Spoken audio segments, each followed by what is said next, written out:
Hey guys, welcome to Bastian Time. I'm your host Bastian. Let's get on to some Zelda news. First up, people have been wondering, is there ever going to be a Twilight Princess HD or a Skyward Sword HD?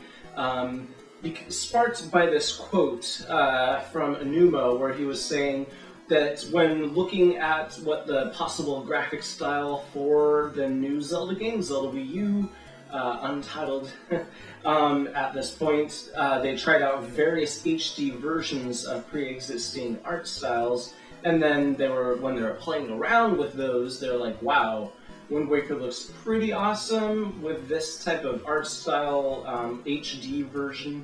Let's just go forward with that for an actual full-on remake.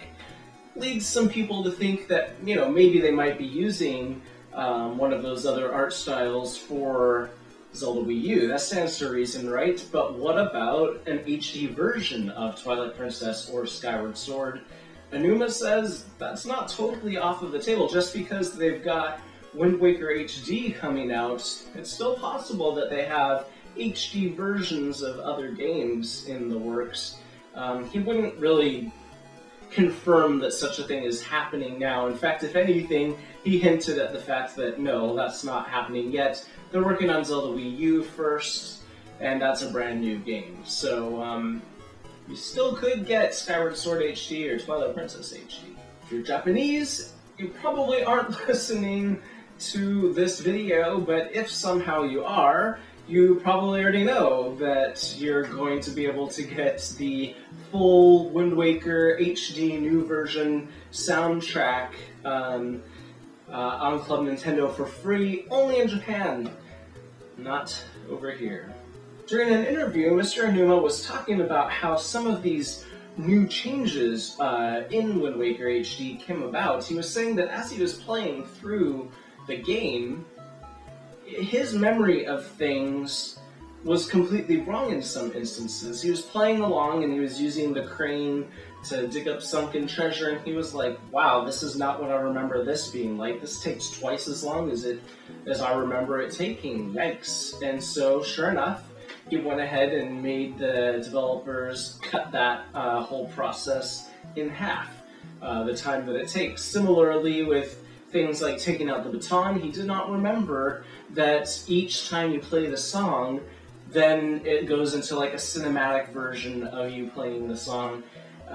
He felt like that probably only happened the first time that you play it on starting up the game.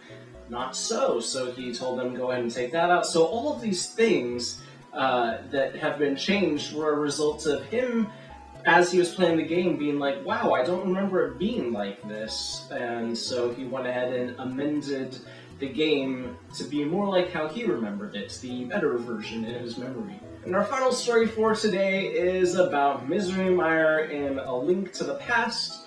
And I remember hearing about this a long time ago, but I never tried to investigate it. But apparently there's a ghost in Mire, and there's a video series called Pop Fiction that sort of analyzes these things, these rumors, to find out if they're true or false, sort of Easter eggs about old video games. And so they went ahead and proved that yes, there are in fact ghosts in Mire, and they show you how you can encounter them, the bizarre things, the weird programming that sort of glitches out, and all kinds of fun stuff. So if you want to check that out, there's a link for you down below. And that's it for this episode of Zelda News. See you guys tomorrow for some Nintendo news. Bye guys!